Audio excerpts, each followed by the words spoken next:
കൈ വീശി പോകും, കൈ നിറയെ കൊണ്ടുപോകണം. അതാണ് അതിന്റെ. ഞാൻ പോവാണ്. കുഞ്ഞുമണിനെ വിഷ് കഴിഞ്ഞിട്ട് കാട്ടി കൊടുത്തേ.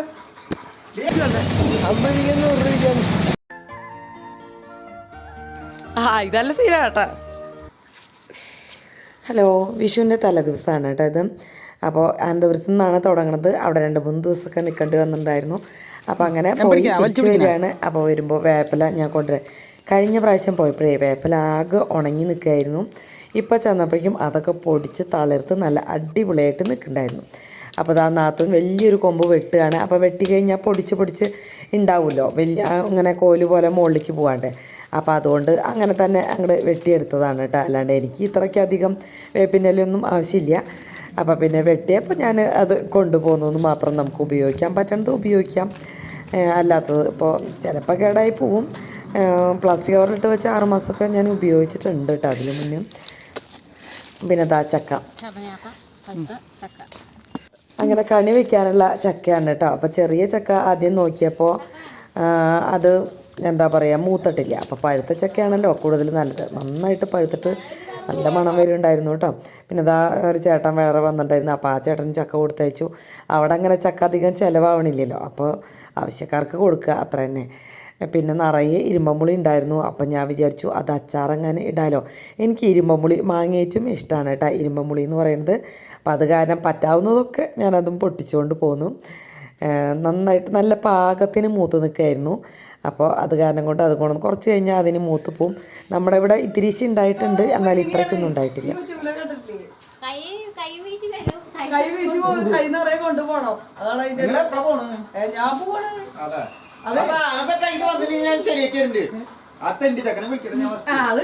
അതിലൂടെ വെക്കിയതൊക്കെ കാശൊക്കെ എനിക്ക് തരുന്നില്ലേ? എടുത്തോ, അതായിരിക്കും കേട്ടോ. അത് ചെല്ലുമ്പോ ഞാൻ അച്ചാറ മോളിലിട്ടാ മതി. കുഞ്ഞുമണിനെ വിഷ് കഴിഞ്ഞിട്ട് കാട്ടി കൊടുത്തേ.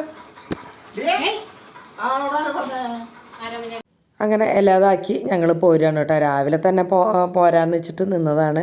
പിന്നെ അങ്ങനെ ഓരോന്നായി വൈകി അങ്ങനെ നേരം വൈകി. കുഞ്ഞു പെണ്ണിൻ്റെ കുഞ്ഞു പൂച്ചയാണ് കേട്ടോ കാണുന്നത്. അവൾ എന്ത് ചെയ്താലും ആ പൂച്ച ഒന്നും ചെയ്യാത്ത ഒരു പൂച്ചയാണ് കേട്ടോ. അപ്പോൾ അത് കാരണം കൊണ്ട് അങ്ങനെ ഒന്നും ചെയ്യില്ല. അവർക്ക് മാന്താനായിട്ട് അറിയില്ല. ആൻറ്റിയും മാമനും വർത്താനം പറയുന്നത് ആദ്യത്തെ വീഡിയോ എടുത്തതാണ് കേട്ടോ. അപ്പം ഞാൻ അവരോട് ഓരോന്നൊക്കെ പറയാണ്ടിരുന്നൊക്കെ പറഞ്ഞ് ഇങ്ങനെ ഞങ്ങൾ പോന്നു. പിന്നെ അതാ കുട്ടനൂർ എത്തിയപ്പോൾ നല്ല ഫ്രഷ് കണിക്കൊന്ന കാണുന്നു. അപ്പോൾ അത് വാങ്ങിച്ചു. 50 വേണോ 100 വേണോ എന്നൊക്കെയാണ് അവർ ചോദിക്കണത്. അപ്പോൾ 50 രൂപയ്ക്ക് വാങ്ങിച്ചിട്ട് പോന്നു കേട്ടോ. പിന്നെ വീഡിയോ എടുക്കുമ്പോൾ അയാൾ പറയണത് ശരിക്കിരുന്നോ, നമ്മുടെ പടം എടുക്കുന്നുണ്ട്, അപ്പോൾ നല്ല ഭംഗിയിൽ നിന്നോ എന്നൊക്കെ മറ്റേയാൾ പറയുന്നുണ്ട്. അവിടെ വെച്ച് സംസാരിച്ചപ്പോൾ മലയാളമായിട്ട് തോന്നി. ഇപ്പോൾ ഇതിൽ വീഡിയോയിൽ കേട്ടപ്പോൾ തമിഴ് പോലെ എനിക്ക് തോന്നുന്നു. രണ്ടാളൊരു വീടാ. അങ്ങനെ അതൊക്കെ മേടിച്ച് വീട്ടിലെത്തി. പിന്നെ തുണികൾ കഴുകാനും അങ്ങനെയൊന്നും നേരം ഉണ്ടായിരുന്നില്ല. ഒരു കല്യാണം ഉണ്ടായിരുന്നു കേട്ടോ. പിന്നെ വീട്ടിലേക്ക് കുറച്ച് എന്തെങ്കിലും നോൺ വെജ് വാങ്ങിക്കേണ്ടതെന്ന് വിചാരിച്ചിട്ട് പോയപ്പോൾ അത് എല്ലാവിടെയും ഒക്കെ കഴിഞ്ഞു. ഇങ്ങനത്തെ സ്ഥലങ്ങളിലാകുമ്പോൾ കുറച്ചും കൂടി ടേസ്റ്റ് ഉണ്ടെന്ന് പറഞ്ഞിട്ട് അങ്ങനെ നോക്കിയതാണ്. അപ്പോൾ അവിടെയൊക്കെ കഴിഞ്ഞു. പിന്നെ ഞങ്ങൾ നേരെ മാളിലേക്ക് പോന്നു. മാളിലൊക്കെ ഒന്ന് ചുറ്റിക്കറങ്ങി ഞങ്ങൾക്ക് ആവശ്യമുള്ളത് മാത്രം എടുത്ത് ഇങ്ങോട്ട് പോന്നു. അധികം സാധനങ്ങൾ വാങ്ങിക്കാനായിട്ട് നിന്നില്ല. ഇറച്ചി മാത്രം വാങ്ങിച്ചിട്ട് ഇങ്ങോട്ട് പോകുന്നു കേട്ടോ. അത് കഴിഞ്ഞ് കല്യാണത്തിന് പോവാണ്. ചേട്ടൻ്റെ ഫ്രണ്ടിൻ്റെ മോൻ്റെ കല്യാണമാണ്. അപ്പോൾ ഞങ്ങൾ ഒരുങ്ങിതാ പോവാണ്. അവിടെ ചെന്ന് നല്ല അടിപൊളി സദ്യയായിരുന്നു. അങ്ങനെ ഓവറായിട്ട് കുറേ റെസിപ്പികളല്ല, പക്ഷേ ഉള്ളത് നല്ല അടിപൊളി റെസിപ്പികൾ, നമുക്ക് ഇഷ്ടപ്പെടുന്ന റെസിപ്പികളൊക്കെ ആയിരുന്നു. വീഡിയോ എടുക്കുന്നത് ഞാനിപ്പോൾ എഡിറ്റ് ചെയ്തപ്പോൾ അവർ കണ്ടു എന്ന് മനസ്സിലായത് കേട്ടോ. അവരെല്ലാവരും നമ്മുടെ വീഡിയോ കാണാറുണ്ട്, വീട്ടിലത്തെ ഒരു വിശേഷം പറയേണ്ട എല്ലാതും കാണാറുണ്ടെന്ന് പറഞ്ഞു ചേട്ടൻ്റെ ഫ്രണ്ട്സൊക്കെയും. സന്തോഷം, എല്ലാവരും കാണുന്നില്ല. അപ്പോൾ എല്ലാവരും കാണുന്നുള്ളവർ ഒന്ന് സബ്സ്ക്രൈബ് ചെയ്യാൻ മറക്കരുത് കേട്ടോ. മിക്ക ആൾക്കാരും സബ്സ്ക്രൈബ് ചെയ്യണില്ല. ഇതാണ് കല്യാണ ചെക്കനും പെണ്ണും. അപ്പം ഞാൻ അങ്ങോട്ട് സ്റ്റേജിൻ്റെ അവിടേക്ക് പോയില്ല കേട്ടോ. ഞങ്ങൾക്ക് തിരക്കുണ്ട്, അത് കാരണം കൊണ്ട് അങ്ങോട്ടൊന്നും പോകാമെന്നില്ല. ഫുഡ് കഴിച്ചപ്പോൾ ഒക്കെ വീഡിയോ എടുക്കാൻ ഞാൻ മറന്നുപോയി. നമ്മുടെ അയൽവക്കക്കാരൊക്കെ ഉണ്ടായിരുന്നു. അപ്പോൾ തന്നെ ഒരു ലോങ് യാത്രയ്ക്ക് ഉണ്ടായിരുന്നു. കഴിഞ്ഞ് വന്നു 7 മണിയായിട്ടാണ് വീട്ടിലേക്ക് വന്നപ്പോൾ. അപ്പോൾ വിഷു സംക്രാന്തി എന്ന് പറഞ്ഞാൽ നമ്മൾ തൃശ്ശൂർക്കാർക്ക് രാവിലെ തന്നെ മട്ടൻ, കൂടുതലും അങ്ങനെയാണ് കേട്ടോ. മട്ടൻ, പോർക്ക്, ചിക്കൻ വാങ്ങിക്കണമെങ്കിൽ ചിക്കൻ വാങ്ങിക്കാം. ബീഫ് അധികം അങ്ങനെ വാങ്ങിക്കില്ല. ഇപ്പോഴാണ് ബീഫൊക്കെ വാങ്ങിച്ചു തുടങ്ങിയത്. പണ്ടൊക്കെ എൻ്റെ വീട്ടിലൊക്കെ മട്ടനും പോർക്കുമാണ് വാങ്ങിക്കുക കേട്ടോ. ഈ ഒരു വിഷുസംക്രാന്തി ദിവസം മീനും വാങ്ങിക്കും, നല്ല ഏതെങ്കിലും മീനും വാങ്ങിക്കും. അങ്ങനെയായിരുന്നു വിഷുസംക്രാന്തി ആഘോഷിച്ചിരുന്നത്. ഇപ്രാവശ്യം അതേപോലെ എനിക്കിവിടെ ആഘോഷിക്കണമെന്ന് ഞാൻ വിചാരിച്ചതായിരുന്നു. പക്ഷെ പ്ലാനിങ് ഒക്കെ തെറ്റി കുറേ അധികം കാര്യങ്ങൾ നമ്മുടെ ജീവിതത്തിലൂടെ കടന്നുപോയി. നമ്മുടെ എല്ലാം ശരിക്കും പറയാന്ന് വെച്ചാൽ അപ്പോൾ അത് കാരണം കൊണ്ട് അപ്പോൾ ഈ വെള്ളിയാഴ്ച വീഡിയോ ഇടാൻ പറ്റാഞ്ഞതും അപ്പം ഇത്തിരി ടെൻഷനൊക്കെ വന്നു. അപ്പോൾ നല്ല തലവേദനയൊക്കെ ആയി. ഇപ്പോഴും കൂടുതൽ യാത്ര ചെയ്ത കാരണം കൊണ്ടാണ് നല്ല തലവേദന. അപ്പോൾ ഇന്ന് അങ്ങനെയൊന്നും ചെയ്യാൻ പറ്റിയില്ല. രാവിലെ അവിടെ നിന്ന് ഇങ്ങോട്ട് പോകുന്നല്ലേ ഉള്ളൂ. പിന്നെ വീണ്ടും പുറത്തേക്ക് പോകേണ്ടി വന്നു. 7 മണിയപ്പോൾ വന്ന് കയറി. മട്ട ബിരിയാണി ഉണ്ടാക്കണം എന്നാണ് വിചാരിച്ചിട്ടെല്ലാം വാങ്ങിച്ചു കൊണ്ട് വെച്ചിട്ടുണ്ട്. പിന്നെ ഇനിയിപ്പോൾ ഉണ്ടാക്കണ്ടെന്നുള്ള സംശയത്തില്ല. അവസാനം ഞാൻ മട്ട ബിരിയാണി തന്നെ വയ്ക്കാമെന്ന് വിചാരിച്ചു. വെച്ചാൽ അതാ വെച്ച് കഴിഞ്ഞാൽ ഇവർക്കതൊരു എന്താ പറയുക നല്ലൊരു വിഭവം കിട്ടിയ പോലെ ആവുമല്ലോ. അല്ലെങ്കിൽ പിന്നെ മട്ടൺ റോസ്റ്റ് വെച്ചിട്ട് വെറുതെ ചോറ് വേഗം വേവിച്ചെടുക്കാമെന്ന് വിചാരിക്കുന്നുണ്ട്. അപ്പോൾ ഏതാണെന്ന് ചോദിച്ചിട്ട് അതുപോലെ ചെയ്യട്ടെ കേട്ടോ. അപ്പോൾ ഓക്കെ. അപ്പോൾ കൂട്ടുകാർക്കൊക്കെ ഈ വിഷുസംക്രാന്തി എങ്ങനെയാണ് ആഘോഷം എന്നൊന്ന് പറഞ്ഞോളാം. ഓരോ ഭാഗത്തും പ്രത്യേകത ഉണ്ടല്ലോ. ഇത് തൃശ്ശൂർക്കാരുടെ ആഘോഷം, അല്ലെങ്കിൽ തൃശ്ശൂർ എങ്ങനെയാണെന്ന് എനിക്ക് ശരിക്കും അറിയില്ല. ഇവിടെ പ്രോപ്പർ ഇവിടെ എങ്ങനെയാണെന്ന് എനിക്കറിയില്ല. പക്ഷേ ഇരിഞ്ഞാലക്കുട എൻ്റെ വീടിൻ്റെ ഭാഗത്താണ് ഞാൻ പറഞ്ഞത്. എൻ്റെ അമ്മ ആഘോഷിച്ചിരുന്ന കാര്യങ്ങളാണ് പറഞ്ഞത്.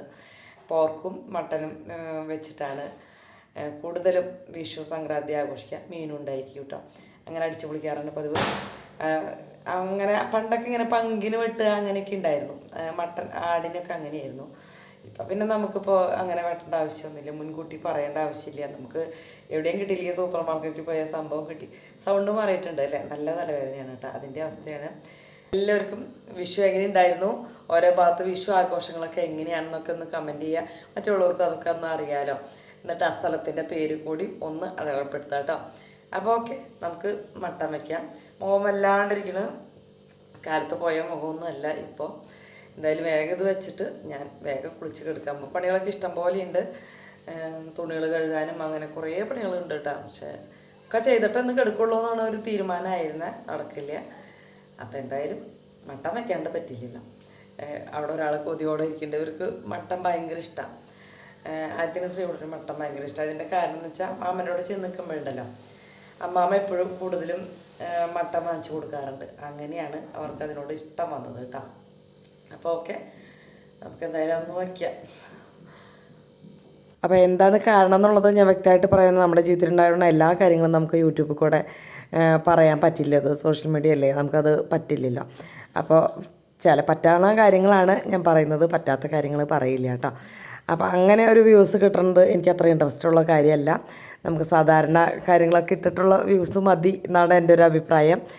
പിന്നെ ഞാൻ മട്ടൻ ബിരിയാണിയിലേക്കുള്ള മസാല ഒന്ന് തയ്യാറാക്കി എടുക്കാറുണ്ട്. അതിലുള്ള മസാലയൊക്കെ എടുത്ത് പിന്നെ മുളക് പൊടി, മല്ലിപ്പൊടി, മഞ്ഞൾപ്പൊടിയും കൂടി അതിൻ്റെ കൂടെ ഒന്ന് ചൂടാക്കി മട്ടനിലേക്ക് ചേർത്തു. ഇത്തിരി മഞ്ഞൾപ്പൊടിയും കൂടി ഇട്ട് കൊടുത്തു.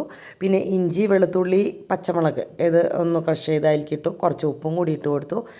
സാധനങ്ങളൊക്കെ വാങ്ങിച്ചുകൊണ്ടെന്ന് ചേട്ടൻ ഒതുക്കി വെക്കുന്നുണ്ട് കേട്ടോ. പകുതി സാധനങ്ങൾ ഉണ്ടായിരുന്നില്ല കേട്ടോ. എനിക്ക് തലവേദന എടുക്കണ ഞാൻ അതൊന്നും നോക്കാൻ പറ്റിയില്ല. പിന്നെ ഒരു സവോളയാണ് ഇട്ടത്. ശരിക്കും സവോള ഫ്രൈ ആക്കിയത് ഇടുകയാണെങ്കിലാണ് നല്ല ടേസ്റ്റ് ഉണ്ടാവുക. എനിക്കിപ്പം അത്രയ്ക്ക് അങ്ങോട്ട് സമയമില്ല, പിന്നെ അത്രയ്ക്ക് ഹെൽത്തി അല്ലല്ലോ ഞാൻ.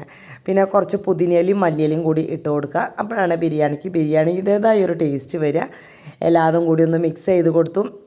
വേണമെങ്കിൽ ഇത്തിരി ഓയിലും കൂടി അല്ലെങ്കിൽ നെയ്യോ ഒക്കെ ഇട്ടിട്ട് മിക്സ് ചെയ്യാം. മാളിൽ നിന്ന് വാങ്ങിച്ച മട്ടനായ കാരണം തോന്നുന്നുണ്ട് മട്ടൻ്റെ വല്ലാണ്ടൊരു സ്മെല്ല് അതിനുണ്ടായിരുന്നില്ല. അതിൻ്റെ എല്ലൊക്കെ കടിക്കുമ്പോഴാണ് അങ്ങനെ നമുക്ക് സ്മെല്ല് കിട്ടുന്നുണ്ടായിരുന്നുള്ളൂ.